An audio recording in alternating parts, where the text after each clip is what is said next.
Well, we see Cheryl Reeve wearing a shirt today in support of trans kids. Trans kids belong on the shirt. This in the aftermath of Sophie Cunningham's recent comments. We actually saw Cheryl and Sophie speaking at center court pregame. And yesterday, Cheryl Reeve spent a lot of time talking at length with the media about this topic. I would encourage anyone to go and listen to Cheryl Reeve's comments. Incredibly thoughtful, easy to find online, and just encourage anyone to go and listen. Listen to Cheryl Reeves, the coach of the Seattle team there, talking about why trans kids should be included. We should have biological boys playing in these girls' sports. What else would you expect from a coach from the WNBA? What? These people are out of their minds. They don't understand that they are welcoming in to their own environment, an environment that was created specifically for them to exist. They're inviting in their own decimation, and it does not make any sense. And yet here we are all supposed to, at least years in the past, we're supposed to sit around and pretend that, okay, yes, absolutely. You're supposed to speak with love. Well, that's all that Sophie Cunningham ever did. And now there is a portion of people who are out to get her. But there are also a lot of people who are willing to stand up and say, no, I support Sophie Cunningham, and I'm going to show up and do it. And that happened in Minneapolis yesterday. And we are talking now to Dustin Grage, who is a man on the scene there covering this event, a Minnesota-based columnist for Town Hall. And Dustin, I'm glad that you could come with us today because you were there to see this and witness it firsthand. Don't have to read articles or other people's accounts for it. Talk to us about the rally in Minneapolis yesterday to support Sophie Cunningham. Did people show up? Yeah, no, we had quite a few people show up, but honestly, I think a lot of the bigger story, because, we probably had 50 people come to this event. And keep in mind, in Minneapolis, this is ground zero for Operation Metro Surge. We have activists kicking in taillights of law enforcement. We have people checking IDs at checkpoints if they belong in the neighborhood. This is the radical left of the radical left cities where you don't want to show up to. And I had a lot more than 50 messages from people saying how they want to go, but they know it's in Minneapolis, so they don't want to go at the same time. They don't want to risk putting themselves out there, and for good reason. These individuals, the opposition rally that ended up showing up, were there an hour before our rally started. So they were already there on the scene, pushing and shoving, getting ready, for chaos. I guess we weren't there yet, so they weren't pushing and shoving at that point, but they were getting ready to. And sure enough, when we got there, they instantly drew on megaphones. They started calling. I probably cannot say these words on the radio, so I'll prevent myself from saying them out loud. But if you want to know the obscenities these individuals said, just go to my Twitter account. Mm-hmm. You will see them. Fox News even had to block out the words that were being put on a fan of one of the individuals. They would just keep fanning this thing and holding it over these women's heads to the most obscene words you could think of in that type of scenario. And now I found out in 2 occasions, our activists an activist as well as a security guard was assaulted during this process. I didn't realize this until later, but as I'm taking pictures of Riley getting rushed into the building, which I was at the hotel with her the hour prior to this event actually starting. We were getting some stuff ready, preparing everything. We kind of gave the rundown of like, we're going to go out first. Then about 15 minutes into this thing, you're going to come out with security and you're going to work the crowd and, have fun with it, meet supporters. She never came out until the very end because people were getting so aggressive. We worried for her life at that point. Are people taking a risk when to stand up and say what Sophie Cunningham said? We'll get to Sophie here in a second. But you're talking about people in Minneapolis who want to say, you know what, I don't want biological boys playing against my daughter in a volleyball game or in a basketball game or in a track race or whatever it might be. Are people actually taking a risk by saying that out loud? No, absolutely. But here's the thing, too. There's also this silent majority in that process as well. Because I will tell you, as you walk up and watch these DSA far left individuals screaming absurdities through megaphones, assaulting people in broad daylight, normal people see that. And now they don't normally see that. The news isn't covering it because I was there. There was a dozen local agencies covering this rally as well. they didn't document a single thing of these radical leftists actually getting violent or yelling these obscene things. It was only Fox News and me and TPUSA covering that part of it. No, they got these nice, well-positioned photos of Trans Lives Matter, and that's what they were covering. And quite frankly, unless you were there or following our reporting, you never know any of this is actually happening. Yeah. And that's the crazy part. And because we're there, though, covering it, you are able to learn about it. And for, post 2020, before we had independent journalists on the ground covering like George Floyd riots, I mean, CNN was out there saying mostly peaceful riots, and we saw how that turned out. The local media will do everything in their power to undermine the actual magnitude of what is happening at these events. But thankfully, there were 17,000 people that had attended this game. There was thousands upon thousands of people walking right past us as it was happening, and you could see the looks on their faces, Annie. I mean, these people were like, whoa, what is going on? And that just goes to show that we're winning that culture war as well. They would silently walk up, give a thumbs up. Some of them were like, I'm a Democrat, and I just disagree with this immensely. I really appreciate what you're doing, even though I'm probably not even going to vote for you. I was like, please vote for us. We actually have to change some things, and maybe this is your wedge issue. But we had several Democrats also show up in support of this rally. They put on XXXY gear. Nice. They came with Sophie gear, saying how they support Title IX and all the different things that have, they fought for growing up. And now it's just gone? No, they're upset too. So this is a bicameral issue where Democrats are also crossing over. This is a 90-10 issue. Amen. I mean, and there's a reason why Sophie Cunningham's shoe sold within 48 hours of its release. Yeah, I mean, that's unheard of for a female athlete. It is. Okay, you said 17,000 people. 17,000 people were at this WNBA game. Are 17,000 people going to WNBA games before Sophie Cunningham, Caitlin Clark, the Fever were in town? I know this because we live here in the Midwest, of course, and I've thought about going and taking my daughter over to Indianapolis to watch a Fever game, and then I think to myself, maybe it'd be better if we went somewhere else and to try to take in one of these basketball games. People travel to see, or when the Fever travel, people go to see them play. They want to be a part of it. And I don't know that there's suddenly this huge found interest in girls basketball, but there's something entertaining about it. And Sophie Cunningham, when she stands up and speaks on the issue of transgender women, biological boys playing in girls sports, she doesn't do it aggressively. She doesn't do it hatefully, the way you're talking about these people showing up to your protests and disagreeing with you.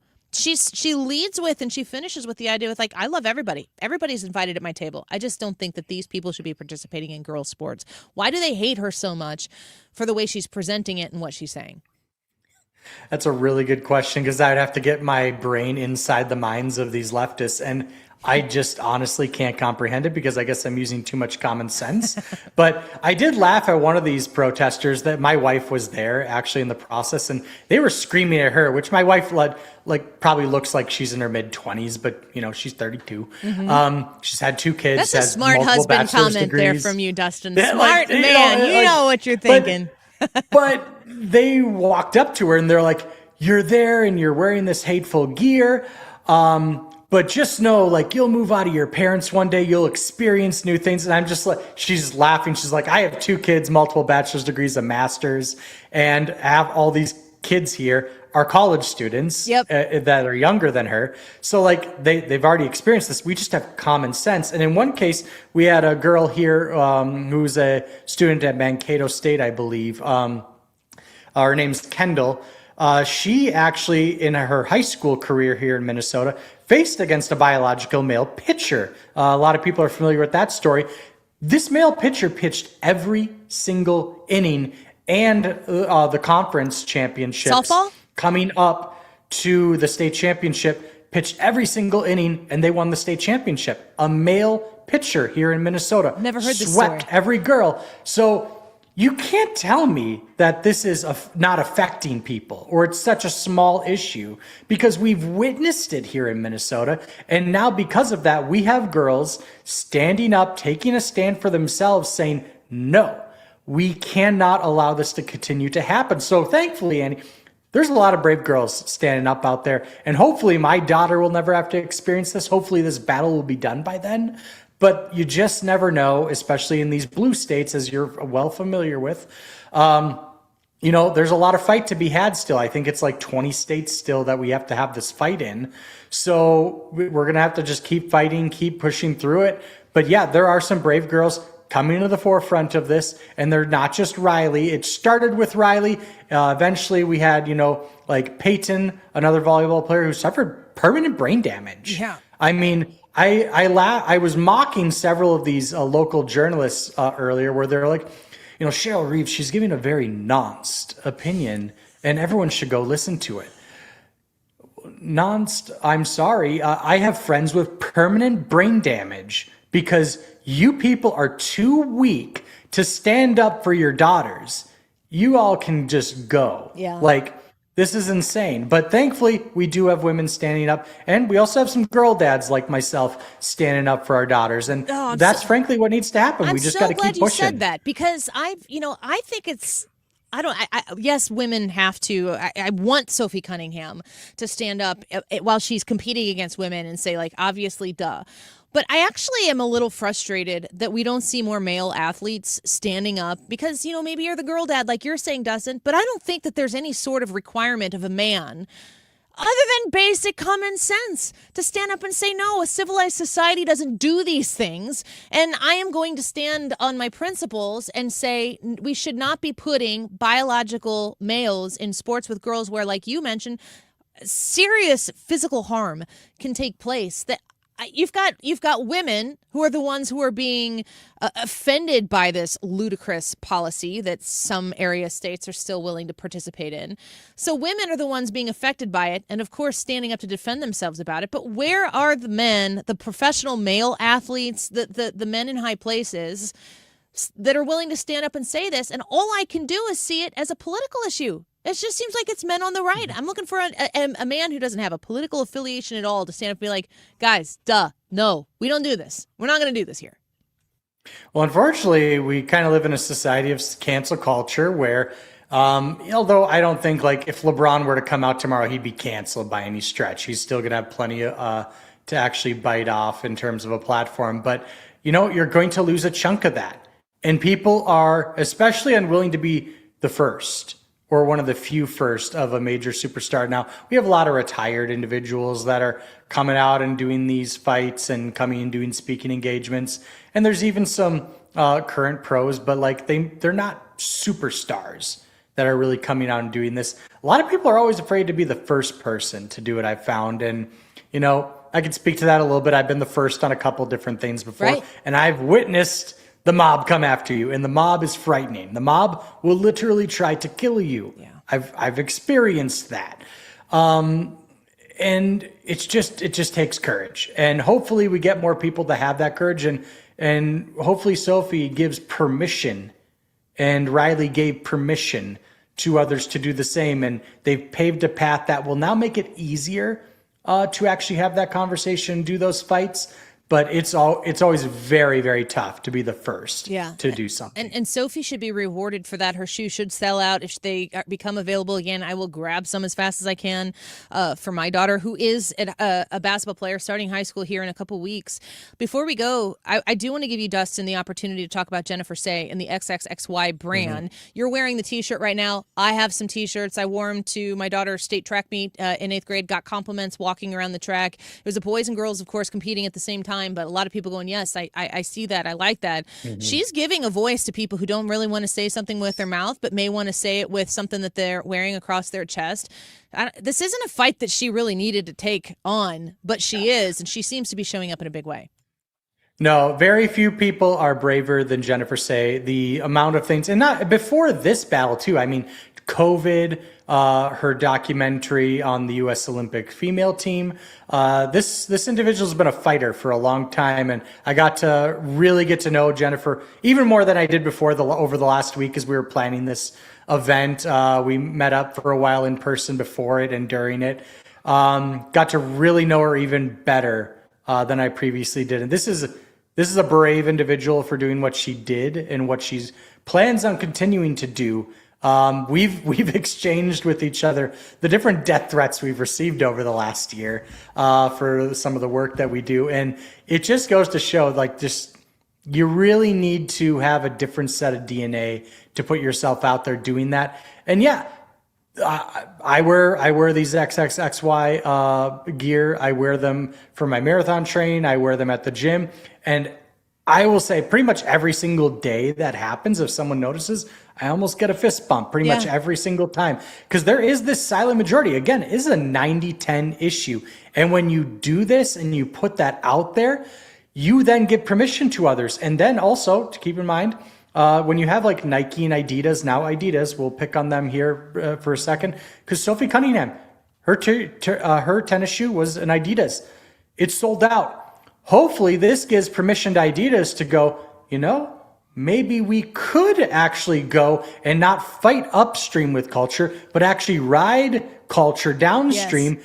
And this isn't just the right side of history issue, but this is a profitable issue, because this is just the correct way to actually go about it. And hopefully it gives those more mainstream companies permission to do so, because XXXY, they're doing very well. And they're going into the marketplace and they're etching out more and more of these larger companies' bottom lines. And hopefully they have to feel the pinch financially before they actually see change in these companies. Well, your voice is a brave and bold one. So is Jennifer. So is Sophie. So is Riley's. I mean, this event that took place yesterday in Minneapolis was a group of warriors, and we're glad that you were able to come give us that firsthand account here today on our show. Dustin, come back again soon. We're always following your work. I encourage people to go to @GrageDustin on X. Is an incredible follow. Also, DustinGrage.com. Thanks for being with us today. Thanks, Annie. Take care. Bye-bye.